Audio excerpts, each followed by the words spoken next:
We now get you. Thank you. Good morning, everybody. Like Debbie says that we communicate with you all the time. I feel as if I'm the one that nags you all the time. For anybody who doesn't know me, I'm Cheryl. I'm the Systems and Support Lead.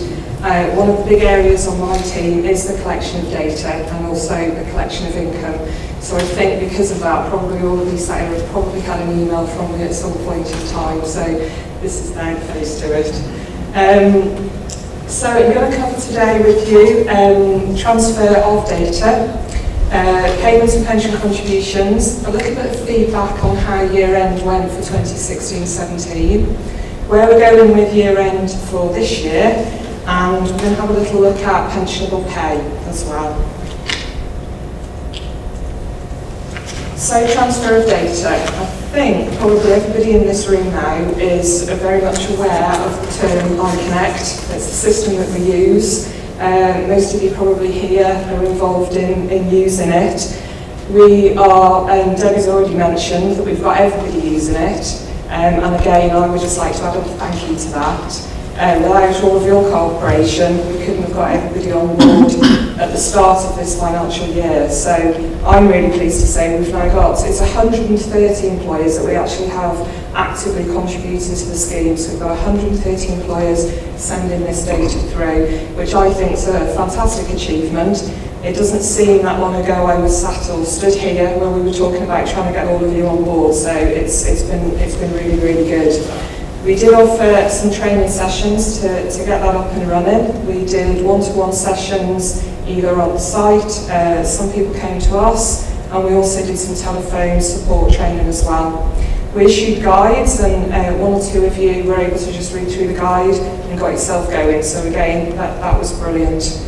And for those of you that like numbers, on average per month, we're hearing of notifications of about 500 starters, about 450 leavers from the scheme, and in excess of 49,000 pieces of data, be that for contributions for employees, employers, and also pay, which then goes directly onto the system.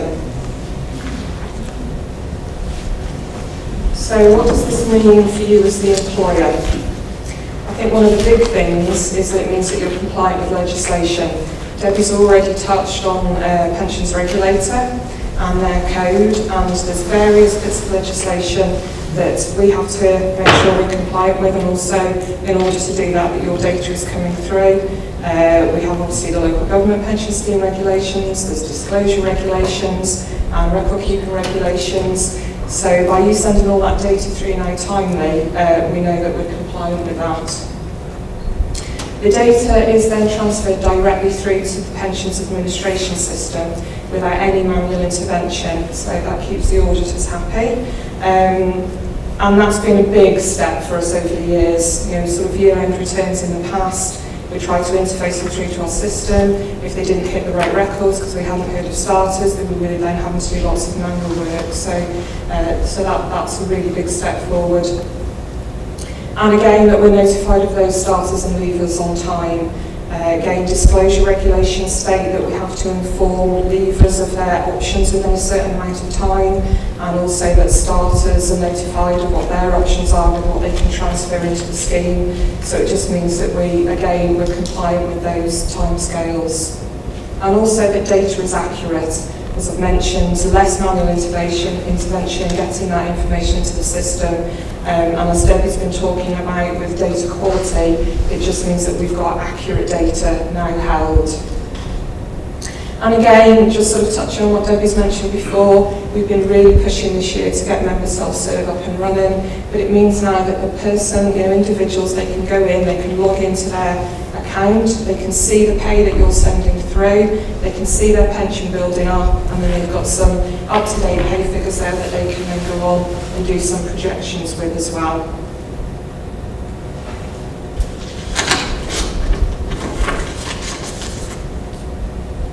Seems to be working again.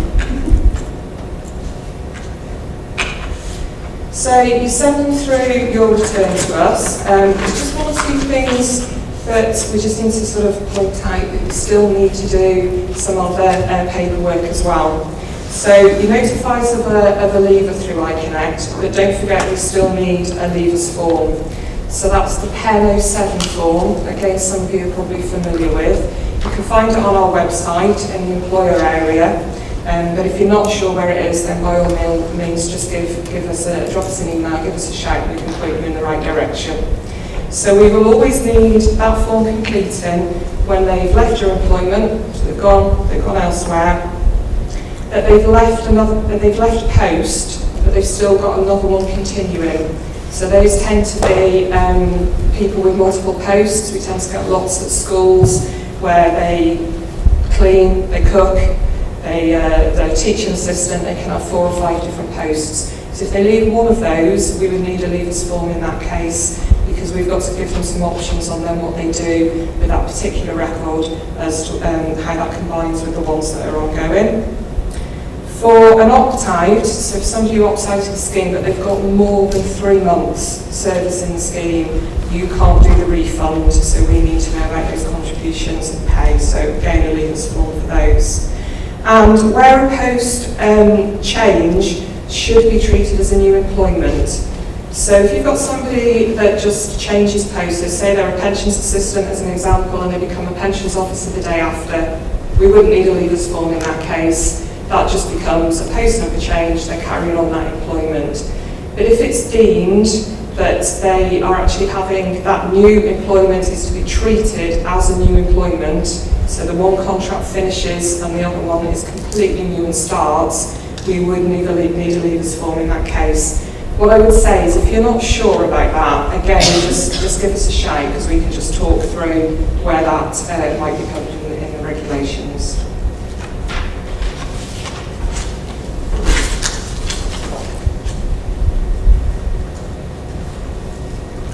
And also, where you've got new starters into the scheme, we still need their new member forms completed. So if you can still encourage all the employees to fill one of those in, that just lets us know of other details that wouldn't be coming through your electronic system, such as have they got previous pension they want to transfer in from somewhere else, do they want to nominate somebody to receive a death grant, that kind of thing. So if you can just make sure that individuals are still signposted to where they can find that form. And also where an employee opts out of the scheme, you need to make sure that they have filled in an opt-out form. So they do need to get that from us, and again that can be found on the website. It's just a little bit of a reminder here around sort of the opt-outs. I said before, you know, that if they've got more than 3 months service and they opt out, you can't put that refund through payroll. You can if they opt out within the 3 months because it's deemed as if they've never been in the scheme. But just be careful of individuals that join you and then leave within 3 months. So they haven't opted out, they just didn't like the job for whatever reason after a month or so, and they've left. You can't refund that either, so that would be treated as a leaver. It's just a little bit of a reminder because we've come across 1 or 2 instances where employers have been trying to do that.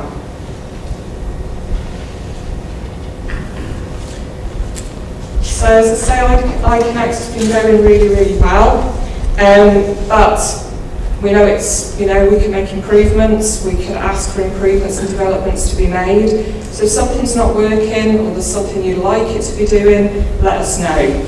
We can't promise that we can deliver that, but we can certainly discuss it, see if it's something that we can put forward to the software providers. I do know that they've got 1 or 2 developments in the pipeline. We've got no details on any of this yet, but I thought I'd just pop them up there anyway. We know that they're looking at navigation improvements for those of you that use it, the online version. Downloadable user guides, so as they update them, they'll be available instantly. We won't need to just keep sending you documents. They're looking at review of reporting, and we're asking for lots of different things to come out of the system, so we keep feeding back different reports that could come.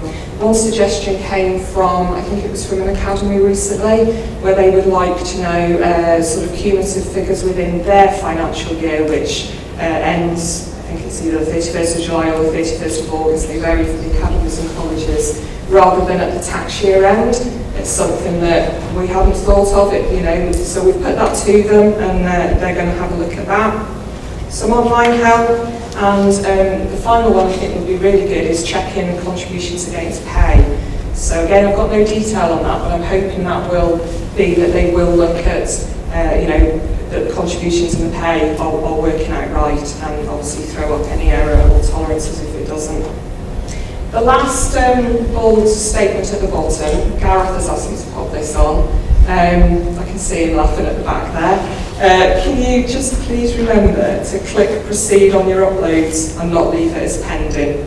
So I'm hoping that means something to those of you that run that through, but it's just I think what we find is that the wording is not very good as you're going through, and you think you submitted it, but actually it hasn't. It just needs another screen to go onto afterwards.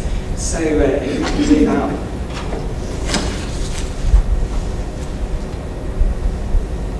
So once your iConnect upload has all been done at the end of your sort of payroll cycle, you've also got to make a payment to us for those contributions that you've deducted. We kind of think that you're probably doing it all around the same time. You may make your payments and then do your iConnect upload, do them both at the same time, but we do ask that your iConnect upload is there sitting for us to start viewing totals around the same time as us receiving money into the bank account. We have to have that money by the 19th of the month following the deduction from pay. So not the 19th of the month that it refers to, because I think we frightened one or two people recently when we've given that time scale out, so it's the month following deduction from pay. And at the same, once that money comes into us, into our bank account, we then have to account for it. And we're having to account for that now in lots of different splits, and that is due to reports that we've got to start sending to the Government Actuaries Department from next year. So for those of you that have been sending us contributions for many years, so going back 5 years or so, you'd have sent a payment, and we'd have just asked you to give us a split of the employee contributions and the employer contributions. Now we still need that, but we also need 50-50 contributions, additional contributions, shared cost APCs, ARCs and added years. So it's a bigger amount that we have to account for. All of those totals we can actually see when you sent your iConnect submission through. So that is why we don't ask anymore for any additional paperwork. We can see that your submission has come in, we can see that your payment has come in, we can log into the dashboard and we can find those totals for us to put into our accounts.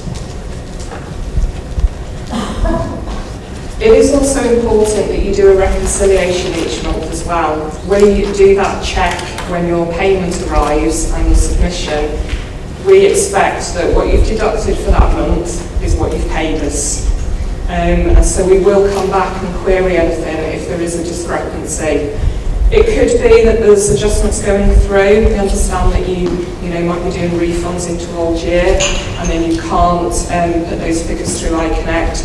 So if you are doing any adjustments or anything outside of that system, give us a shout, because we can have a look at whether there's any additional paperwork we need.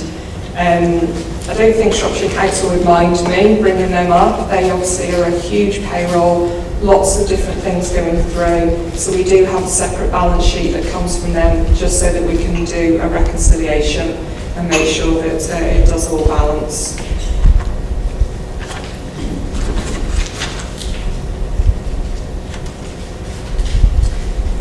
So year-end 2016-17, I think from our point of view, it was a particularly good year-end.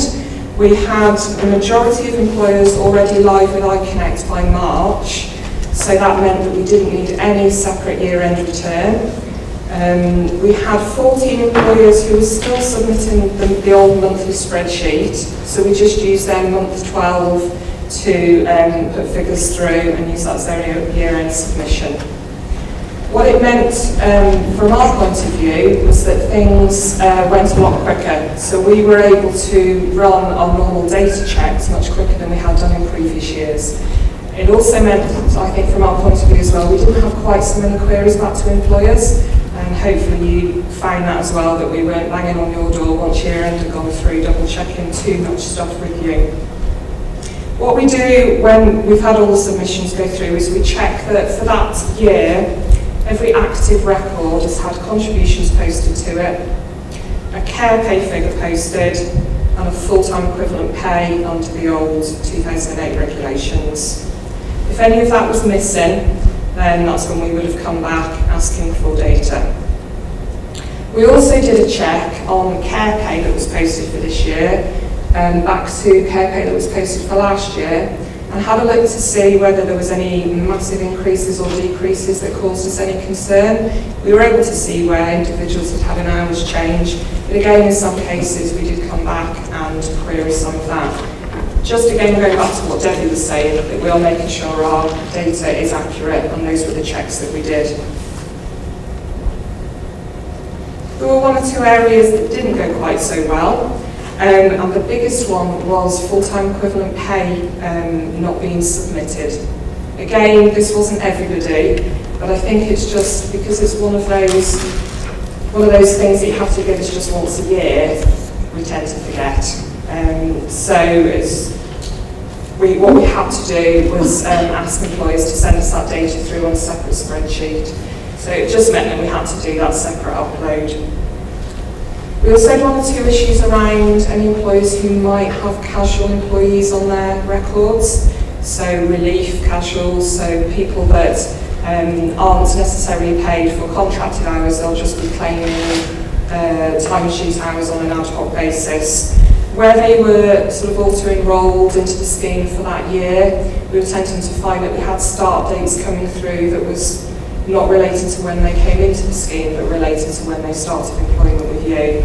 So what it meant for us was our system was expecting paying contributions from a much earlier period than they were actually paying into the scheme.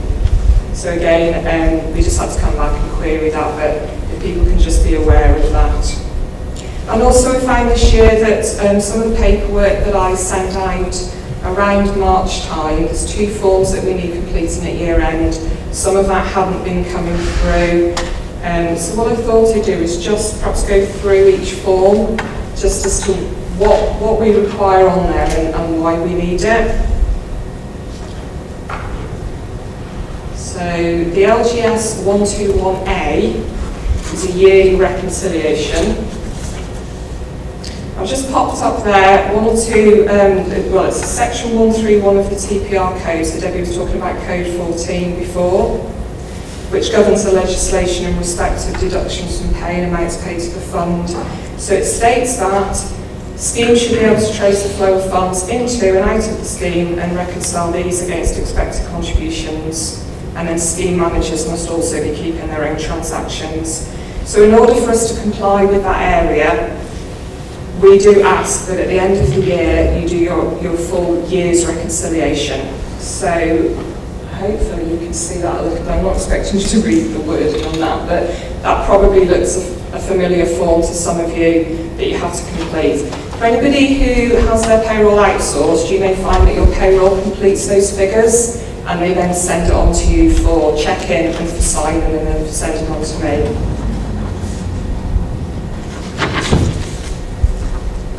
So I think apart from the fact that I've been chasing quite a few since the end of April, I think one or two of the other things I've found is the figures that you'd put deducted from pay. They tended to be, if you'd gone live with iConnect, they tended to be just the figures whilst you were on iConnect and not for the full year. So again, we've managed to sort that out. I think I'm outstanding one or two still, so I am still chasing one or two. The other form I send out for completing at year end is the LGS 121B, and that's a compliance statement. It was something that this was a form we introduced, I think, only 2 or 3 years ago, so this might perhaps only be the 2nd or 3rd year we'd asked for it. And again, it's our assurance that employers are being compliant with legislation. So again, this is section 128 of record keeping regulations. I've just popped some wording up there, just so that you can see why we're doing it. And schemes should require participating employers to provide them with timely and accurate data. So the 121B looks a little bit like that. And this is the one that we ask for finance directors or even your auditor to sign. We do put a deadline of the end of April for these forms to come in, but I do understand that in some cases with this form, if you're wanting your auditor to sign it, you may not be able to get it in that time. That's fine, you can just let me know. Again, 1 or 2 employers did that. They've got auditors coming in May or June, so we accepted it after that date. But there's 1 or 2 things on there, so it's just making sure you're deducting your contributions as per the regulations and that you're supplying us with the pay as per regulations. And our internal auditors do check that we've received this. So year end 2017-18, gosh, the years are just going by, aren't they? We're not anticipating that the procedure will be greatly different to what it's been in the past, so it should all be the same. Around early March, you'll get an email from me, just reminding you of the requirements, everything we should have for year end, and sending those 2 forms through. So again, once your month 12 submission's gone through, that completes your data requirements for the year end. Remember the full-time equivalent pay, and those forms will need to be sent by the end of April. If you come across any discrepancies then whilst you're doing that reconciliation, you might discover that you've underpaid or overpaid the fund, then pop some supplementary paperwork with the reconciliation form and we can have a look at that, or contact me and we can discuss how you need to get that data through in another way.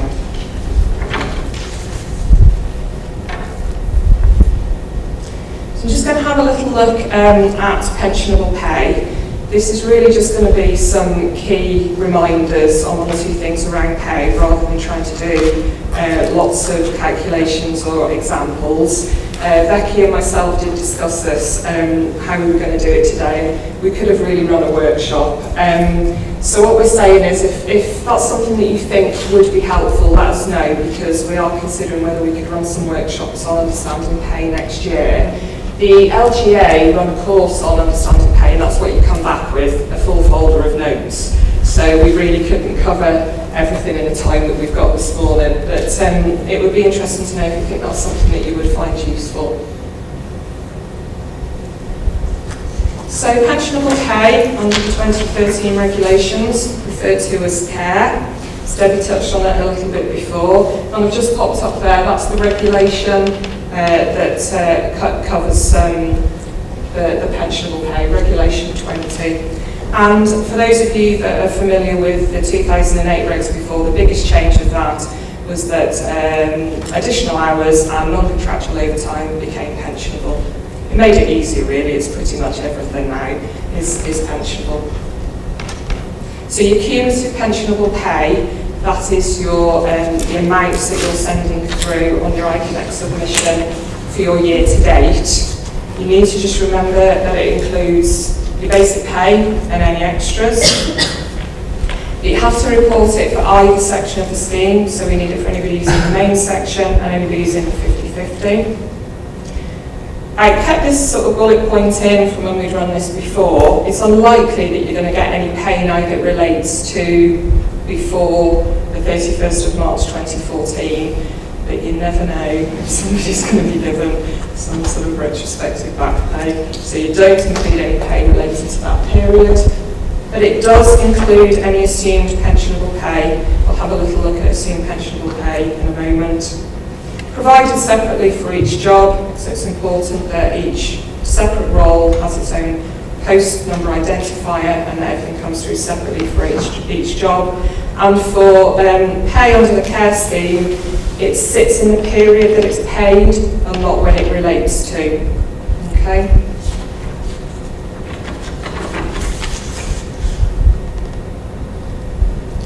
So assumed pensionable pay. This replaced the old notional pay, the as-was pay, where somebody has an absence. So it's used and put into the member's account when they are on reduced contractual pay or nil pay as a result of sickness or injury. They're on any child-related leave, or if they're on any reserved forces leave where they remain a member of the scheme during that time.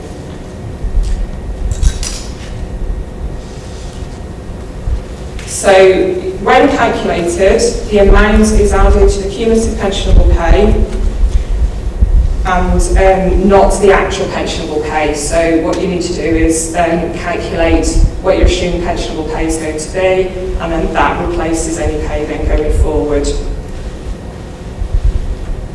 And just a note at the bottom, employees and employers' contributions are deducted from APP.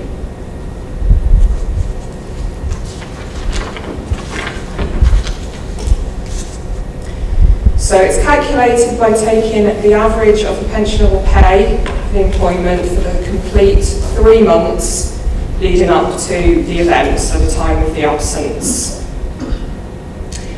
It's grossing that average up then to an annual figure, and then you would add back in any pensionable payments that you deem to be a normal ongoing amount after that.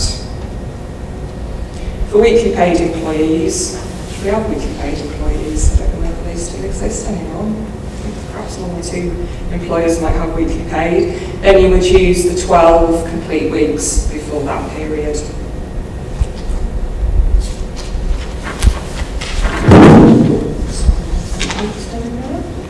So, full-time equivalent pensionable pay. So that's pay under the 2008 scheme regulations. And it's needed for anybody who has service prior to the 1st of April 2014. So I think what we normally say to employers is, just give us that pay for everybody, unless you know for certain that they haven't got any of that service. Although they might not have been employed with you during that time, they could have transferred in service from another authority or from another employer within our fund, so do actually have that pre-14 service. So you would need to continue giving us full-time equivalent pay for that person. So what we tend to say is, give it for everybody, and then we're not going to come banging on your door because we're missing pay figure for people. So you must be able to calculate the full-time equivalent pay to give us at year end, but also for anybody that's leaving as well. So it is required on that Pen 07 form. So you're either going to be doing it at their leave date, or you're going to be doing it at the 31st of March each year.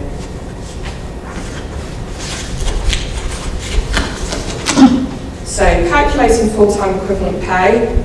So as I just said, it's either at those 2 dates, and it's for the previous 12 months leading up to that, so it's 365 days in that period.